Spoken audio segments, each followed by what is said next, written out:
का कार्य करना। गुरुजी, एक गुरु की ज़रूरत क्यों है? मैं घर पे रहता हूँ, हनुमान चालीसा मेरे को आती है, हनुमान जी की मूर्ति है, शिव जी की मूर्ति है, शिव तांडव स्तोत्र मेरे को आता है, मैं पढ़ता रहूँ, गायत्री मंत्र मेरे को आता है, उसका शायद अर्थ भी मुझे पता है, हरिओम शब्द का मैं जाप करता रहूँ, इन सब का मैं जाप करता रहूँ, गलत काम भी कोई ना करूँ। क्योंकि कुछ लोग ऐसा कहते हैं, भाई अपना मन सही रखो और पूजा पाठ करो और बस फिर फालतू आडम्बरा में ना घुसो, किसी का बुरा ना करो, यही जिंदगी है। ठीक बात है। गुरु की जरूरत क्यों? ये तो बहुत अच्छी बात है। गुरु की जरूरत ये पड़ेगी जी। जो जैसे आपको पड़ेगी। ये बातें मेरे से क्यों पूछ रहे हो आप? किताबों में पढ़ लेते ये बात। किताबों ने जवाब नहीं दिया इन बातों का। किताबें जड़ हैं, वो मंत्र भी जड़ हैं। जिंदा गुरु जब तक आपको नहीं बताएगा, आपको जब कोई भ्रम होगा, कोई भ्रांति होगी, कौन पूरा का किताब करेगी? किताब से पूछोगे तूने क्यों लिख दिया? गीता से पूछा आपने कि कर्मवादिता वो जो आपने बोली थी वो बताएगी वो? ये सवाल आपने मेरे से क्यों किया? गुरु से किया। जी, समझ गया ना? गुरु की जरूरत यूं पड़ती है। सही बात है। अच्छा गुरुजी, आप प्रिंसिपल थे जी, आप टीचर लाइन में थे, तो आपके दिमाग में क्या आया कि आप ताराचंद गुरुजी के पास चले गए? वो माहौल क्या था? वो कोइंसिडेंट था या पुनर्जन्म का कोई संस्कार बाकी था, भाई अब पूरा होना है? वो क्या एक ऐसा कुछ भी नहीं था। मैं बताऊं ना, मेरा कोई उद्देश्य था कि मैं संत मत की लाइन में आऊं या धर्म के बारे में कुछ जानूं। मेरा तो जीवन ये था कि जब मेरा गुरु मुझे सामने से दिखाई भी देता था ना पहले के जीवन में जी, क्योंकि इसी गांव से वो थे, इसी गांव से मैं था, तो मैं तो अपना रास्ता बदल लिया करता कि कभी बंदगी ना करनी पड़ जाए। लेकिन उस बात की कहानी पहले से ही शुरू हो चुकी थी। अब संतों की मौज को तो संत जानते हैं। जी। जब मैं 8वीं क्लास में पढ़ता था तो मेरी माँ सत्संग में ज़रूर आती थी, लेकिन उसको मैं मना करता था और वो मेरे से डरती थी। छोटी उम्र थी, 4 साल का था मैं, मेरे पिताजी गुजर गए थे। अच्छा जी। हाँ जी। तो मेरी माँ आती थी, मेरी माँ को भी मैं मना करता था, क्यों जाती है तो डर के और मेरे छिप के आती थी। लेकिन जब 8वीं क्लास का आर्ट्स का स्कूल था गांव में जी, तो 8वीं क्लास का जब इम्तिहान दे चुका मैं मेरी माँ से, क्योंकि स्वार्थी है इंसान जी, तो मैंने अपनी माँ से कहा कि आप सत्संग में रोज़ाना कभी जाते हो? बोले हाँ। तो खुश होगी कि भैया आज इसने कैसे बात कर ली, रोज़ तो मना करता है जी। माँ तो तेरा गुरु जो है ये बता देगा मैं पास होऊंगा फेल होऊंगा जी। बोली हाँ। बड़ी खुश होगी, बोली बता देगा। मैं तो आज पूछ के आई है।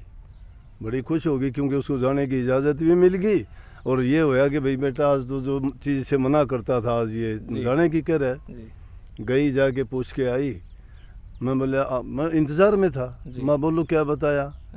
बोला कि कहने लगे कि हाँ पास हो जाएगा। हाँ पक्की बात? बोले पक्की बात। मैं फिर तुम्हें मान जाऊँगा। लेकिन नहीं तसल्ली हुई, बात आई गई होगी। दूसरे दिन फिर कहा, मैं आज फिर पूछ के आई है तसल्ली से, क्यों मुझे यकीन नहीं था मैं पास हो जाऊँगा। तो दूसरे दिन फिर गई तो फिर बोली कि हाँ। मैंने बोला हंस के यूँ कहने लगे, बोला कह दिए उससे पास हो जाएगा।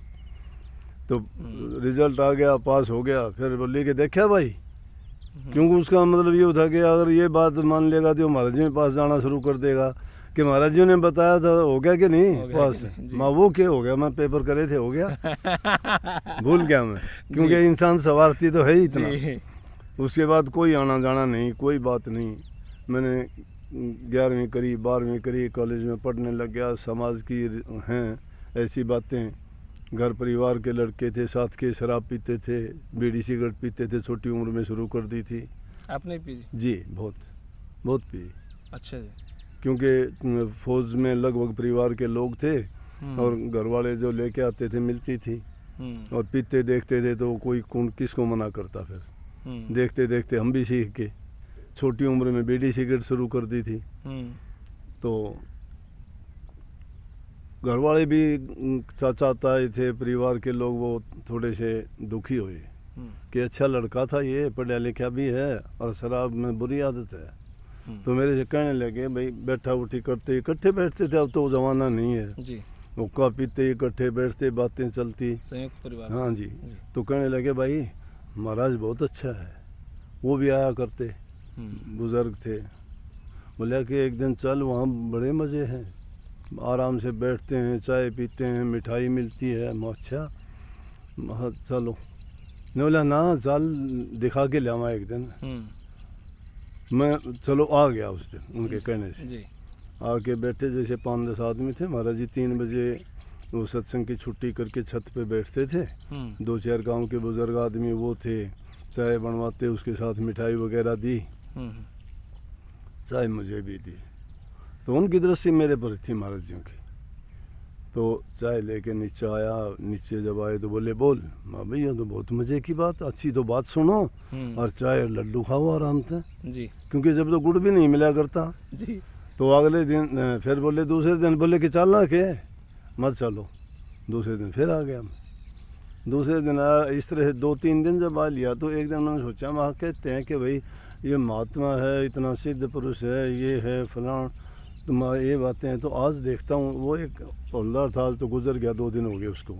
जी। तो वो सीनियर था मेरे से, महाराज जी के पास रहता था, आता था। महाराज जी चाहे तो नाम मात्र 1-2 बस सिप लेके दे देते थे जी। उसको, देते हवलदार को। मैंने सोचा अगर इसे सिद्ध पुरुष है तो आज चाहे तेरे को दे देंगे, सोच के गया। हाँ बस मन में सोच लिए। तो चाय पी के मर्जियों ने और कहने लगे कि ले भाई मास्टर में और किसी ने दिया तो को नहीं करूँ, ये चाय आज तुम दूंगा, ले ले, देता नहीं हूँ मैं और किसी को, ले ले। मैंने वो चाय ली। तो चाय मिलने की खुशी कम थी, लेकिन मेरी मन की बात पूरी होने की थी। मैं सोच लिया मैं तो हाँ जानते हैं मन की बात सब। नीचे आया, मैंने उनको बताई, मैं हाँ भाई चाचा आज मैं मान गया बात आपकी। बोला देखा, बोला इसीलिए तो मैं कहाँ से। उस दिन का बाद में मैंने लगातार आना शुरू कर दिया। और मेरी उम्र थी जब 29 साल की, तो उस टाइम किलंगा पोस्टिंग थी मेरी जी हाई स्कूल में। उसके बाद तो कोई मतलब ऐसा टाइम ही नहीं आया कि मैंने कभी टाल करी हो। सत्संग जब भी होता था वैसे भी रोज़ाना आना जाना शुरू कर दिया। 1-2 बार महाराज जी बाहर गए, लेके गए। होशियारपुर जाते थे, एक बूढ़े फ़कीर थे बाबा फ़कीर चंद जी, तो वहाँ लेके गए। मेरा किराया भाड़ा भी नहीं लगना था, रेल में बैठ के फ्री बैठ के गए। 2-3 दिन रह के और आराम से सत्संग सुन के आया। तो मुझे वहाँ और यकीन हो गया, क्योंकि जब सत्संग वहाँ शुरू होने वाला था, हम लेट पहुँचे। तो बूढ़े फ़कीर थे, 96 वर्ष की उम्र में चौड़ा छोड़ लिया उन्होंने जी। और महर्षि शिवरतलाल के शिष्य थे। महर्षि शिवरतलाल आगरा से तीसरी गद्दी के गुरु थे, जो MA LLD थे।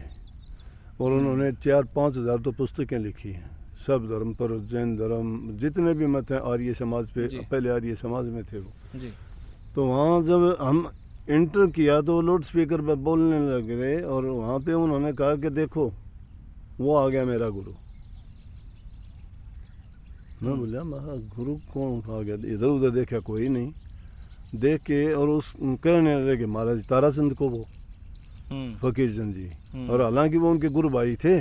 बोले कि देखो ये आ गया मेरा गुरु। तो फिर बोले लोगों से कह रहे थे वहाँ जो बैठे हुए सत्संग देते हुए, बोले कि मैं गुरु क्यों कहता हूँ, गुरु नाम ज्ञान का है, गुरु नाम इंसान का नहीं है। ये भी कहता है, ये भी मुझे ज्ञान देता है। ये कहता है कि आपने मेरे चने काटे, आप रात को मेरे पास आके मुझे ये कहते हो वो कहते हो। तो ये जो लोग मुझे ये ऐसी बातें बताते हैं, वो मुझे ज्ञान देते हैं, बताते हैं कि मैं तो कोई काम करता नहीं, लेकिन इनका विश्वास काम करता है। जो जिस विश्वास से मुझे याद करते हैं, परमात्मा को याद करते हैं, वो किसी भी रूप में जाके उसका काम करता है। तो इस तरह से मैं महाराज जी की शरण में आया था। और वहाँ से जब वापिस आने लगे तो घटना तो फिर वहाँ घटी। हम होशियारपुर से चल के और लुधियाना रेलवे स्टेशन पे बैठे थे। मैं किताब ले आया, महर्षि की लिखी हुई थी। तो उन्होंने, महर्षि जी, बहुत पतली किताब जी, थोड़े से पैसे की थी, कम से कम पैसे की लेके आया। और लोग महाराज जी के पास बैठे थे, मैं थोड़ा दूर जाके अकेला बैठ गया। अकेला बैठ के उस किताब को देखने लग गया। महाराज जी सब कुछ छोड़ के मेरे पास आए, कहने लगे मास्टर के देखे किताब इसको। मैं बोला जी किताब है। बोला कि तेरी समझ में ये किताब नहीं आएगी। मैंने बड़ा रोष माना। मैं कहते हैं कि तेरी समझ में किताब नहीं आएगी, मैं खुद तो अनपढ़ है, मैं इतना पढ़ा लिखा अभिमान था पढ़ाई का जी। और कहता है कि तेरी समझ में नहीं आई। मैं आप क्यों कैसे समझ में आएगी, मन में सोची। मैंने कहा नहीं जी। गुजरते गए दिन, ना मैंने ये कहा मुझे गुरु मंत्र दे दो, ना उन्होंने कहा। फिर एक टाइम आया, अंटा गए हुए थे सत्संग में, बोले कि उसने मास्टर ने बुला लिया, उसको नाम देंगे। मुझे बोला कि 10 आदमी और थे, 11वां मैं था, नाम की दीक्षा वहाँ ली। बोला कि मैंने आपको दिनोद में नहीं दी, क्योंकि वहाँ जितने को दी वो सब बिगड़ गए, इसलिए तेरे को यहाँ देता हूँ। वहाँ जब नाम दे दिया, नाम लेने के बाद में थोड़ा अभ्यास किया मैंने नाम का, जिस प्रकार से उन्होंने ध्यान करने की विधि बताई उसके अनुसार ध्यान किया, अभ्यास किया, नाम का सुमरण किया। मैं समझ में आ गए। मैं एक दिन अचानक जाके पैर पकड़ के मैं कहने लगा, जी गुस्ताखी मेरी माफ़ करना। मैंने एक दिन मनसा पाप हुआ था मुझे, मैंने ये सोचा था कि खुद तो अनपढ़ है और ये बात थी, पद में मत आ गया। हाँ जी। फिर हंसने लग गए। बोले कोई बात नहीं, ये दुनिया होता ही है, क्योंकि विद्यावान जो लोग होते हैं ना उनको बहुत कम समझ में आता है कि वो जो तर्क वितर्क आ जाता है, किताबी बातें होती हैं, वो ऐसा है दिमाग में ज़्यादा विकसित हो कचरा भर जाता है जी। उनमें, वो ज्ञान के बोझ के तले दब जाते हैं, होता कुछ भी नहीं है, वो हवा में फायर करने के बराबर है, लेकिन नाम के अभ्यास के बराबर कुछ नहीं। नाम का अभ्यास किया, तो इस प्रकार से उनकी शरण में मेरा आना हुआ था। गुरुजी, आप इतने बड़े संत, इतने लोग आपको जानते हैं। मैं बड़ा नहीं हूँ, मैं सेवक। अब भी मैंने ज़िंदगी में अपने गुरु की सेवा की, अब मैं संगत की सेवा करता हूँ। ना गुरु का मैंने कभी पद संभाला, ना मैं गुरु कभी बना, ना मैं गुरु बनूंगा। मेरे पास तो जो है अगले को मैं उतना का उतना देना चाहता हूँ, और मैं चाहता हूँ मेरे से भी ज़्यादा काबिल बने, अच्छे बने और समाज को अच्छा रास्ता दिखाएं, बुराइयाँ छुटवाएं। जब आप अध्यापक थे और अब जब आप इस लाइन में आए हो, तो जीवन में फ़र्क कौन सा पड़ा? एक सामाजिक होते हुए जीवन में क्या फ़र्क पड़ा, अध्यात्म में क्या फ़र्क पड़ा? जीवन में ये फ़र्क पड़ा कि पहले तो बच्चों को पढ़ाता था, अब अडल्ट एजुकेशन है, बड़ों को पढ़ाता हूँ। वो उनको सामाजिक ज्ञान देता था, अब हर प्रकार का ज्ञान देता हूँ इनको, सामाजिक भी, पारिवारिक भी। ये ज्ञान गुरुजी से नाम लेने के बाद ही हो गया या कुछ पढ़ाई कर रही इसकी अलग से? नहीं, इसकी अलग से मैंने एक ही पढ़ाई की, गुरु की सेवा की मैंने, और कोई पढ़ाई नहीं की। मैंने तो रामायण भी नहीं पढ़ी पूरी, मैंने गीता नहीं पढ़ी कभी पूरी, नहीं पढ़ी। मैंने तो गुरु के चरणों में रह के गुरु को जानने का प्रयास किया। अंतर्ज्ञान जिससे को बोलते हैं। नहीं, अंतर्ज्ञान मैं तो कहूँगा नहीं, ये गुरु की कृपा है, उनका आशीर्वाद है, कोई ज्ञान नहीं मुझे। गुरुजी, आप अध्यापक रहे, गुरुजी ताराचंद जी थे, राधा स्वामी का क्या विषय है? जब हर व्यक्ति बोलते हैं राधा स्वामी, राधा स्वामी। राधा स्वामी कोई नई बात नहीं है जी। अलग अलग धर्मों में जिस प्रकार से लोगों ने अलग अलग नाम बना लिए, जिसको नाम गुरु मंत्र कह देते हैं ना, जैसे गायत्री मंत्र है, आप कहते हो कि आपको गायत्री मंत्र याद है जी। तो इस प्रकार से लोगों ने कोई ओम को बड़ा मानते हैं। अपने सनातन धर्म, हिंदू धर्म में ओम को, राम को, ओम शांति जैसे नाम लेते हैं। अब दूसरे जो सूफी संत हुए, किसी कबीर साहब ने जैसे सतनाम, सोहम नाम या अनेक नाम इस तरह से चलाए जी। या बाद में दादू साहब हुए, उन्होंने संत राम, दादू राम के नाम से लोगों ने उनको शुरू कर लिया जी। परंतु स्वामी शिवदयाल सिंह जी आगरा में हुए, उन जो नाम उनका था या मंत्र कहो, उनका था सतनाम अनामी का। वो सतनाम अनामी के नाम से जपते थे, लेकिन उनके भी गुरमुख शिष्य थे हजूर साहब जिनको कहते थे, शालिग्राम जी।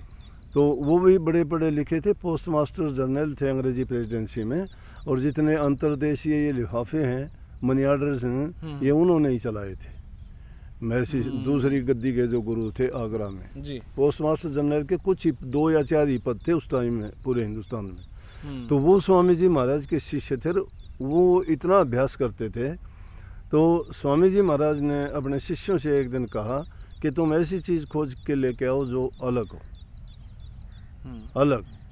तो वो उनमें जो भी उनके गुरमुख शिष्य थे वो सारे के सारे गए, वो आए, कुछ ने कुछ बताया, कुछ ने कुछ बताया। लेकिन जब उनसे पूछा तो वो अपने गुरु से बहुत प्यार करते थे। प्यार की इतनी प्रतिमूर्ति या इतना बड़ा सेवक, इतनी बड़ा गुरु की सेवा करने वाला इतिहास में दूसरा कोई आपको नमूना नहीं मिलेगा जो हजूर महाराज ने, स्वामी जी महाराज की सेवा की।